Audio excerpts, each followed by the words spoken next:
नमस्कार, आप देख रहे हैं जानो दुनिया। मैं हूं आपके साथ हर्षिता। आइए करते हैं खबरों से शुरुआत।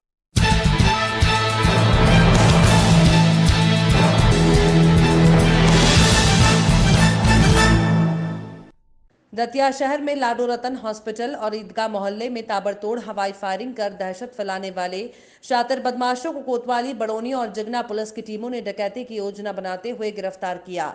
एसपी अमन सिंह राठौड़ ने पुलिस कंट्रोल रूम में पत्रकारों को जानकारी देते हुए बताया कि 19 मार्च और 20 मार्च को ईदगाह मोहल्ला और लाडो रतन हॉस्पिटल पर बदमाशों ने फायरिंग कर दहशत फैलाई थी। आरोपियों की गिरफ्तारी पर इनाम घोषित कर टीमें गठित की गई थी।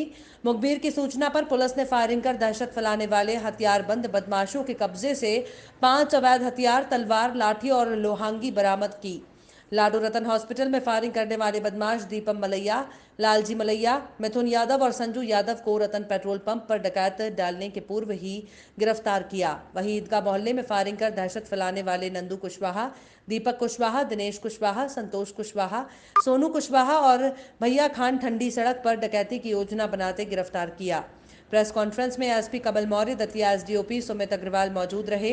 बदमाशों की गिरफ्तारी में कोतवाली टीआई रविंद्र सिंह गुर्जर, बड़ौनी थाना प्रभारी रविंद्र शर्मा और जिगना थाना प्रभारी वैभव गुप्ता की सराहनीय भूमिका रही। दिनांक 19 और 20 तारीख शहर के 2 क्षेत्रों में ईदगाह मोहल्ला में लाडो रतन हॉस्पिटल के पास में कुछ बदमाशों द्वारा अंधाधुंध हवाई फायरिंग करके दहशत का माहौल पैदा किया गया था और उसका वीडियो भी वायरल हुआ था। उसके तत्काल पश्चात मेरे द्वारा 3-4 टीमें बनाई गई, जिसमें थाना प्रभारी कोतवाली, थाना प्रभारी बड़ौनी, थाना प्रभारी जिगना थे और इन लोगों ने लगातार दबिश दी। कल सूचना मिली कि जो बदमाश थे दीपक मलैया, लालजी मलैया, मिथुन यादव और संजू यादव, ये डकैती डालने की योजना बना रहे हैं। इनके जो हथियार थे जो उन्होंने घटना के रूप में किए थे वो भी इनके पास से जब्त हुए हैं। इन पे धारा 399, 402 डकैती डालने की योजना बनाने का अपराध भी कायम किया गया है और उन पे 10-10 हज़ार रुपये का इनाम भी पहले से घोषित कर दिया गया था। ये काफ़ी हार्डकोर क्रिमिनल्स हैं। 8-8, 10-10 इन पे हवाई फायरिंग की FIR है। इसी प्रकार ईदगाह में लड़कों ने फायरिंग की थी, उसमें नंदू कुशवाहा, दीपक कुशवाहा, संतोष कुशवाहा, भैया खान, दिनेश कुशवाहा, इन लोगों पे भी 5-5 हज़ार रुपये का इनाम था। इन पर भी पूर्व से अपराध पंजीबद्ध है और इनको भी डकैती डालने की योजना बनाते हुए पकड़ा गया है और इनके द्वारा जो फायरिंग में राइफल काम में ली गई थी और जो कट्टे चलाए गए थे उनको भी जब्त किया गया है। नंदू कुशवाहा और दीपक मलैया, ये दोनों पे काफ़ी अपराध है और इसलिए इसको दृष्टिगत रखते हुए नेशनल सिक्योरिटीज एक्ट रासुका के तहत इन पे कार्रवाई की जा रही है। ये जो नया एक ग्रुप दिखाई दिया था, मैं मीडिया के माध्यम से अपील करता हूँ सभी परिवारजनों से भी कि अपने बच्चों पे नज़र रखें और जो बच्चे भ्रमित होकर इस तरह की घटनाओं में अपराधी बन जाते हैं, बाद में हार्डकोर क्रिमिनल्स भी बन जाते हैं, ये नहीं होना चाहिए। अपने समाज के यूथ को क्राइम से बचाए रखना हम सभी की संयुक्त जिम्मेदारी है। जबलपुर के हनुमानताल थाना अंतर्गत सिंधी कैंप इलाके में स्थित चौधरी मोहल्ले में नकली शहद का कारखाना संचालित होने की सूचना पर पुलिस ने छापा मारा। मौके से बड़ी मात्रा में शहद बनाने की सामग्री और 1500 खाली शहद की शीशियां बरामद हुई। पुलिस के मुताबिक ताराचंद अहिरवार घर पर नकली शहद बनाने का कारखाना चलाता था। कारखाने में तैयार नकली शहद को ओमकार हनी नाम से शहर के विभिन्न इलाकों में बेचा जाता था। प्रारंभिक जांच में पता चला है कि आरोपी शहर और आसपास के गांवों में थोक और फुटकर में शहद बेचता था। शहद की जांच के लिए खाद्य और औषधि विभाग को सैंपल एकत्र कर भेजे गए हैं। पुलिस ने आरोपी संचालक के खिलाफ प्रकरण दर्ज कर उसे गिरफ्तार किया। कार्रवाई हुई क्या है? आज हनुमानताल में एक बहुत बढ़िया कार्रवाई हुई है। हमने जो है नकली शहद बनाने की फैक्ट्री पकड़ी है और हमको सूचना मिली थी मुखबिर से कि काफ़ी दिनों से जो है यहाँ पे ताराचंद अहिरवार करके है अपने घर पे नकली शहद बना के विक्रय कर रहा है। सूचना पे हमने दबिश दी। इसके लिए हमने CSP सर अखिलेश गौर सर और पहले पुलिस अधीक्षक महोदय को बताया, उनके निर्देश प्राप्त करके अखिलेश गौर सर को और फूड अधिकारी को हम साथ में लेके और छापामार कार्रवाई किए।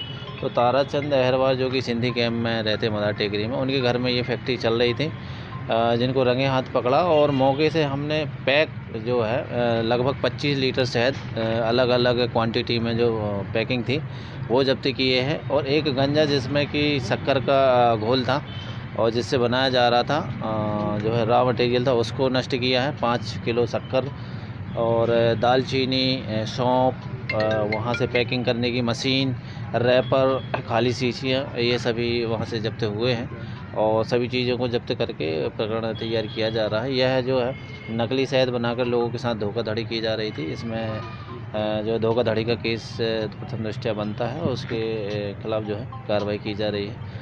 ओमकार ट्रेडिंग के नाम से यह गोरख धंधा चल रहा था और यहाँ पे नकली शहद बनाया जा रहा था। सर लगभग कितने का माल होगा? इसकी यदि हम प्रिंट रेट देखें तो लगभग 1 लीटर ये है लगभग 250 में बेचते थे 1 लीटर थोक में। अगर 25 वो लगाएं तो लगभग 20-25 हज़ार का यह माल है, जबकि इसकी वास्तविक कीमत ज़्यादा से ज़्यादा 5,000 है। ये 25,000 बेच के इसका लाभ कमाते, तो अभी जब्त की है, कार्रवाई की जा रही है। सर इनका खुद का मकान था या किराए से? ये इनका खुद का मकान है और काफ़ी दिनों से लोग रह रहे हैं। धन्यवाद। पर्यटन नगरी खजुराहो स्थित महाराजा छत्रसाल कन्वेंशन सेंटर में 25 तारीख से 27 तारीख तक आयोजित इस सेमिनार में 26 तारीख को प्रदेश के मुख्यमंत्री शिवराज सिंह चौहान, देश के पर्यटन मंत्री प्रहलाद पटेल, मध्य प्रदेश के पर्यटन मंत्री उषा ठाकुर और खजुराहो लोकसभा क्षेत्र से सांसद विष्णु दत्त शर्मा की उपस्थिति में कार्यक्रम का आगाज होगा। इस मीटिंग में मीट इन इंडिया कार्यक्रम के तहत पूरे देश से लगभग 200 ट्रैवल्स एजेंट और माइस से जुड़े हुए प्रतिनिधि हिस्सा ले रहे हैं। इस कार्यक्रम के माध्यम से खजुराहो के टूरिज्म प्रमोशन और आइकॉनिक सिटी के तौर पर जो खजुराहो को देश के 17 शहरों में से नंबर 1 पर रखा गया है, इस संदर्भ में भी विचार मंथन और प्रारूप तैयार करके कार्य योजना प्रस्तुत की जाएगी। इसके लिए विभाग है जो मध्य प्रदेश शासन का विभागों को धन्यवाद करना चाहिए। यहाँ पर ये इसलिए बनाया गया कि यहाँ पर बड़े बड़े नेशनल इंटरनेशनल लेवल के कन्वेंशन हों। यहाँ पे बहुत दूर दूर से डेलीगेट्स आए, जो अगर बाहर से लोग यहाँ आएंगे तो होटल टूर ऑपरेटर्स और बाकी ऑपरेटर्स को रोज़गार मिलेगा। तो ये मध्य प्रदेश में एक अनूठा जगह और बहुत शानदार जगह बनाया गया है, जो आप खुद ही देख रहे हैं। उसी के तहत यहाँ पे बहुत जो मेडिकल टूरिज्म से जुड़े हुए लोग हैं, वेदांता और से लोग भी आ रहे हैं, होटल से जुड़े हुए लोग आ रहे हैं और बाकी और दूसरे एक्टिविटीज़ से जुड़े हुए लोग भी आ रहे हैं। माननीय मुख्यमंत्री जी, माननीय मंत्री जी सब आ रहे हैं। वो ये सब दिखाने के लिए कि हमारे पास इतना अच्छा कन्वेंशन सेंटर बनाया है, आप लोग यहाँ आएँ और यहाँ अपनी कन्वेंशन करें। यहाँ हमारे पास ये होटल्स हैं, ये हमारे टूर ऑपरेटर्स हैं, हमारे यहाँ ये कनेक्टिविटी की सुविधाएं हैं, ये इसमें बताया जाएगा, जिससे कि बाहर के लोग आकर के यहाँ पर प्रोग्राम करें। और जब बाहर के लोग यहाँ आकर के बड़े बड़े प्रोग्राम करेंगे तो निश्चित तौर पर खजुराहो और छतरपुर के लिए एक रोज़गार मिलेगा, यहाँ के लोगों का रोज़गार बढ़ेगा। यही इसका उद्देश्य है। दूसरा, जो आइकॉनिक सिटी खजुराहो, उसका भी प्रेजेंटेशन इसमें किया जाएगी। उसमें क्या क्या काम होना है, जो अभी आप लोग सवाल कर रहे थे कि मेडिकल टूरिज़्म या गोल्फ कोर्स या इस तरह की जो आप लोग बात कर रहे थे, ये सारी चीज़ों का प्रेजेंटेशन इसमें है। जो 3 दिन ये कन्वेंशन चलना है उसमें सारी चीज़ें हैं। दमोह जबलपुर स्टेट हाईवे पर गुरुवार की सुबह 10 बजे के करीब जबेरा की विदारी की घाटी बस और ट्रॉले की भिड़ंत हुई। इस भीषण सड़क हादसे में बस में सवार करीब 60 से 70 यात्रियों में करीब 4 दर्जन से अधिक यात्रियों के घायल होने और आधा दर्जन से अधिक गंभीर रूप से घायल यात्रियों, जिनमें अधिकांश स्कूली छात्राएं और छात्र हैं, उनको जबलपुर रेफर किए जाने की खबर है। राधा बस दमोह से जबलपुर की ओर जा रही थी और ट्रॉला जबलपुर से दमोह की ओर जा रहा था। तभी विदारी घाटी की मोड़ पर यह हादसा हुआ। 45 के तकरीबन यात्रियों का जबेरा सामुदायिक स्वास्थ्य केंद्र में भर्ती हुए हैं। हादसे की सूचना मिलते ही जबेरा टीआई कमलेश तिवारी और तहसीलदार अरविंद यादव प्रशासनिक अमले के साथ घटनास्थल पर पहुंच गए और पुलिस बल के साथ बस में सवार यात्रियों को निकाला जा रहा है। वहीं ट्रॉला में फंसे चालक और क्लीनर को जेसीबी से निकाला गया है। वहीं भीषण सड़क हादसे में दमोह जबलपुर स्टेट हाईवे पर जाम की स्थिति निर्मित हो गई। हादसा इतना खतरनाक था कि ट्रॉला के परखच्चे उड़ गए। वहीं बस में फंसे यात्रियों को जेसीबी की मदद से रेस्क्यू किया जा रहा है। बस चालक और परिचालक भूपेंद्र को भी गंभीर चोटें आई हैं। हादसे में घायल लोगों को तत्काल उपचार के लिए जबेरा स्वास्थ्य केंद्र में भर्ती किया गया। वहीं गंभीर रूप से घायलों को जबलपुर रेफर करने की सूचना मिल रही है। हादसे से क्षेत्र में अफरा तफरी मच गई है। घायलों को देखने परिवारजन और लोग बड़ी संख्या में सामुदायिक स्वास्थ्य केंद्र जबेरा पहुंच रहे हैं। राधा ट्रेवल्स जो कि सागर से जबलपुर चलती है, इसमें लगभग 52 सीटर बस थी, जिसमें 65 से 70 लोग बैठे हुए थे। उसमें से 40 लोग घायल हुए, जिसमें से मेजर जो थे 14 लोग थे, जिनको सामुदायिक स्वास्थ्य केंद्र जबेरा में प्रारंभिक ट्रीटमेंट देके जबलपुर के रेफर कर दिया गया है और बाकी लोगों का इलाज जारी है। सभी लोग स्वस्थ हैं, ऐसी कोई गंभीर वो नहीं हो पाई है, दुर्घटना नहीं हो पाई जिससे कि किसी की कोई कैजुअल्टी हो। सभी को प्रारंभिक उपचार दे दिया गया है। करीब सुबह 10 बजे दमोह और जबेरा के बीच में बिदारी टेक, जो कि जबेरा से 3 से 4 किलोमीटर है, वहाँ पे एक राधा ट्रेवल बस जो दमोह से आ रही थी और एक हैवी ट्रॉलर जिसमें हैवी लोड जो आयरन के रेलवे के गाटर लोड थे उनके बीच में एक्सीडेंट हुआ। उस एक्सीडेंट्स में करीब 40 लोग घायल हुए हैं। उन 40 लोग में पूरे 40 लोग वहाँ से एम्बुलेंस के माध्यम से और 108 के द्वारा कुछ अपने निजी वाहन से भी सीधे सामुदायिक स्वास्थ्य केंद्र जवेरा आ गए थे और सभी 40 लोगों का जवेरा में ही सामुदायिक स्वास्थ्य केंद्र जवेरा में इलाज किया गया। इसमें से 14 लोगों को रेफ़र किया गया है, जिसमें से 5 लोगों को जबलपुर मेडिकल कॉलेज रेफ़र किया गया है और बाकी जो 9 लोग हैं 9 लोग को जिला अस्पताल दमोह रेफ़र किया गया है। सभी लोग खतरे के बाहर हैं और जिन लोगों को जबलपुर रेफ़र किया गया है उनको भी 2 को हेड इंजरी है और 3 लोग हैं जिनके सीवियर फ्रैक्चर्स हैं, वो भी खतरे के बाहर हैं। बाकी जितने 9 लोगों को जिला अस्पताल दमोह रेफ़र किया गया है वो भी खतरे के बाहर हैं, उनको भी छुटपुट फ्रैक्चर्स और चोटें हैं। बाकी 26 लोग जो हैं उनका सामुदायिक स्वास्थ्य केंद्र में इलाज जारी है और सभी लोग स्वस्थ हैं। कोरोना संक्रमण के दोबारा बढ़ रहे खतरे ने एक बार फिर लोगों की परेशानी बढ़ा दी है। भोपाल के मां वैष्णो धाम आदर्श नवदुर्गा मंदिर में बीमारी से निजात पाने के लिए गुरुवार को हवन पूजन का आयोजन किया गया। मंदिर के व्यवस्थापक पंडित चंद्रशेखर तिवारी ने बताया कि विश्व में दोबारा से जिस प्रकार से कोरोना महामारी अपने पैर पसार रही है और लोग काल के गाल में समाते चले जा रहे हैं, उसमें मुक्ति के लिए संस्कृति बचाओ मंच के तत्वाधान में वैदिक 11 ब्राह्मणों द्वारा मां भगवती से प्रार्थना कर विशेष आहुतियां डाली गई और कोरोना महामारी से मुक्ति की प्रार्थना की गई। तिवारी ने कहा कि जिस प्रकार एक समय के बाद डॉक्टर भी ये कहता है मैं दवा कर रहा हूं, आप प्रार्थना करें, तो दवा के साथ में प्रार्थना भी प्रभु से जरूरी है। इसलिए संस्कृति बचाओ मंच ने वैदिक ब्राह्मणों से हवन करवाकर मां भगवती से ये प्रार्थना की कि शीघ्र इस महामारी से हमें मुक्ति प्राप्त हो।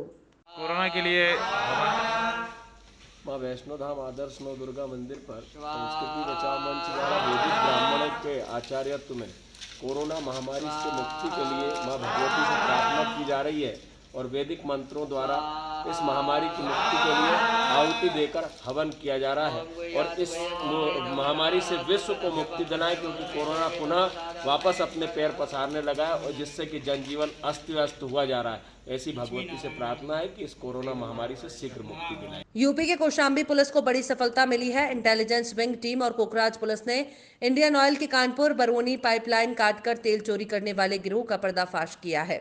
पुलिस ने सर्विलांस टीम की मदद से दिल्ली, औरैया और कानपुर से 7 शातिरों को गिरफ्तार किया। पुलिस को शातिरों के पास एक तेल टैंकर, स्विफ्ट कार सहित पाइप काटने के उपकरण बरामद किए। इन शातिरों का कई जिलों में नेटवर्क था। कौशाम्बी के अलावा शातिरों ने अन्य जनपद में तेल चोरी की घटना को अंजाम देते थे। जनवरी महीने में इन लोगों ने कोखराज और चरवा इलाके में पाइपलाइन काटकर 80 लाख का तेल चोरी किया था। पुलिस ने सभी को रोही बाईपास के पास से तेल चोरी की योजना बनाते समय गिरफ्तार किया। पुलिस ने इनके पास से तेल टैंकर, लग्जरी कार, पाइपलाइन काटने का उपकरण बरामद किया। पुलिस टीम को इंडियन ऑयल के अधिकारियों ने 1 लाख नगद पुरस्कार भी दिया। एसपी अभिनंदन ने बताया कि सभी लोग बेहद ही शातिर हैं। इन लोगों का कई जिलों में नेटवर्क था। चोरी करने से पहले ये लोग रैकी करते थे। पुलिस इनके गैंग के सदस्यों की तलाश कर रही है। ये आज एक इंडियन ऑयल की पाइपलाइन से तेल चोरी करने वाले एक बड़े गैंग का पर्दाफाश हुआ है। ये गैंग मोस्टली औरैया और कानपुर देहात क्षेत्र के रहने वाले लोगों का है और ये लोग लगातार घटनाएं कर रहे थे। हमारे यहाँ जनपद कौशाम्बी में भी इन लोगों ने कोखराज थाना क्षेत्र में एक घटना की थी। उसके अलावा चरवा थाना क्षेत्र में घटना करने का प्रयास किया था, वो घटना वो कर नहीं पाए थे। इसके अलावा इन लोगों ने तमाम जनपदों में घटनाएं की हैं। जैसा कि अभी जानकारी में आ रहा है कि दिल्ली से लेके गुजरात, कलकत्ता, फतेहपुर, कानपुर और भी आगे की जनपदों में इन लोगों ने घटनाएं की हैं। इनके जो लिंकेजेस हैं वो दिल्ली में भी हैं, बनारस में भी हैं और भी अन्य जनपदों में हैं, जिसको खंगाला जा रहा है।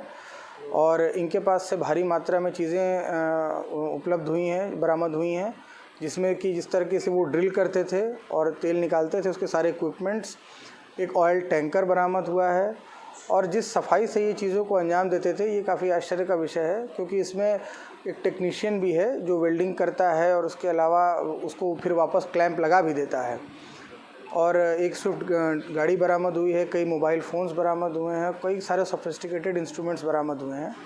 आगे हम लोग इन पर कार्रवाई कर रहे हैं। तेल चोरी गिरोह के रूप में इनको हम रजिस्टर भी कराएंगे और संबंधित जनपदों से हम पत्राचार भी करेंगे ताकि इनकी हिस्ट्री शीट खुले और आगे भी इन पर कठोर कार्रवाई हम लोग करेंगे। खबरों में फिलहाल इतना ही। आप देखते रहिए जानो दुनिया।